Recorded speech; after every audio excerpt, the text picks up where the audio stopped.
আসসালামু আলাইকুম সুপ্রিয় এসএসসি 2025 সালের শিক্ষার্থীরা, আজকে তোমাদেরকে পদার্থবিজ্ঞান ফাইনাল সাজেশনটা দিব। তো এই সাজেশনে আমি বলে দিব তোমাদের কোন কোন সৃজনশীলগুলো তোমাদের পড়তে হবে এবং কোথায় কোথায় থেকে তোমাদের প্রশ্ন আসবে, কোন কোন চ্যাপ্টার থেকে প্রশ্ন আসবে এবং ক খ এর জন্য তোমরা কি কি পড়বে এবং এমসিকিউর জন্য কি কি করবে সব কিছু। প্রথমে আসি তোমাদের মান বন্টনটা নিয়ে। এখানে তোমাদের 50 মার্কের হবে সৃজনশীল, এখানে তোমাদের 17 পেলে পাস এবং হবে তোমাদের নৈর্ব্যক্তিক 25 নাম্বার, সেখানে 8 পেলে কিন্তু তোমাদের পাস। এবং তোমাদের পরীক্ষায় মোট 8টা সৃজনশীল থাকবে, সেখানে তোমাদের 5টার অ্যান্সার করতে হবে, আর 25টা এমসিকিউ থাকবে, সেখানে 25টাই অ্যান্সার করতে হবে। আর ব্যবহারিক হচ্ছে তোমার উপর, তুমি কতটুকু ভালো প্রেজেন্টেশন করেছো তার উপর। এটা আমি সবসময় বলি, তুমি লিখেছো কিনা বা কতটুকু ভালো প্রেজেন্টেশন করেছো তার উপর ব্যবহারিকটা নির্ভর করে। এবার দেখো 2025 সালে যে অধ্যায়গুলো থেকে সৃজনশীল আসার সম্ভাবনা বেশি, এরকম 60টা অধ্যায় আমরা লিখেছি যেগুলো থেকে এমসিকিউ প্লাস সিকিউ অর্থাৎ সৃজনশীল আসার সম্ভাবনা এই বছর অনেক বেশি। তো সেই অধ্যায়গুলো তোমরা দেখতে পাচ্ছ এখানে 2, 3, 4, 5, 7, 8, 9, 11 এগুলো থেকে এমসিকিউ এবং সৃজনশীল আসার সম্ভাবনা 2025 সালের পরীক্ষায় অনেক বেশি। তাই তোমরা এই অধ্যায়গুলো অনেক ভালো করে পড়বে।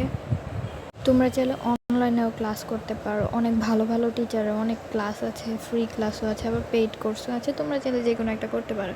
এবার এসে আমরা ক খ এর সাজেশন একটা। ক খ গ ঘ এর জন্য তোমরা কিউএনএ হুলকনস্টেইনের সাজেশনটা ফলো করতে পারো। এই সাজেশনটা আমরা একদম ফ্রিতে দিই, আমাদের কাছে পুরোটা পিডিএফ আছে, তোমরা চাইলে আমাদের ফেসবুকে নক করে এটা নিয়ে নিতে পারো। আমাদের ফেসবুক পেজ কিন্তু আমাদের প্রোফাইলে দেওয়া আছে, এই ইউটিউব চ্যানেল। এখন আসি আমরা এটা নিয়ে। সো এখান থেকে পদার্থবিজ্ঞানের চ্যাপ্টার শুরু আর কি। তো এখানে দেখো, এখানে ক খ এর জন্য কোন প্রশ্নগুলো পড়তে হবে সেটাও বলা হয়েছে। পাস করার জন্য গয় কোনগুলো পড়তে হবে, তারপর এ প্লাস পাওয়ার জন্য কোনগুলো, তারপর ঘ নাম্বারে কোনগুলো, বোর্ডে প্লেস পাওয়ার জন্য কোনগুলো, সবগুলো চ্যাপ্টারে এইভাবে লেখা আছে। তোমরা এভাবে এই পিডিএফটা নিলে তোমরা বুঝতে পারবে, প্রত্যেকটা অধ্যায়ের এভাবে দেওয়া আছে। যেমন দেখো, বলের চ্যাপ্টারটার ক খয় কী কী পড়তে হবে সেটাও দেওয়া আছে পাস করার জন্য, তারপর বোর্ডে টপ করার জন্য, তুমি প্লেস পাওয়ার জন্য। তো সব কিছু একবারে ভালোভাবে দেওয়া আছে, তোমরা এই সাজেশনটা ফলো করতে পারো। আপাতত এই সাজেশনটা খুব ভালো, খুবই ভালো। এগুলো থেকে প্রশ্ন ইনশাল্লাহ 100% কমন আসে, ঠিক আছে? তো তোমরা চাইলে এটা আমাকে ফেসবুকে নক দিয়ে কিউএনএ সাজেশন লাগবে এটা বললেই কিন্তু আমি পিডিএফ দিয়ে দেবো। কোনো কিছু ঝামেলা নেই, টাকা পয়সার কোনো ঝামেলা নেই, কোনো টাকা কিছু লাগবে না।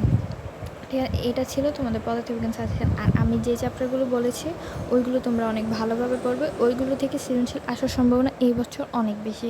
আর নৈর্ব্যক্তিকের যে ব্যাপারটা অর্থাৎ বহু নির্বাচনের জন্য তোমরা কি করবে, যে একটা চ্যাপ্টার শেষ হবে না, সেখানে সেই চ্যাপ্টার শেষে 16 থেকে 24 সাল পর্যন্ত যে এমসিকিউগুলো আছে ওইগুলো তোমরা সলভ করে ফেলবে।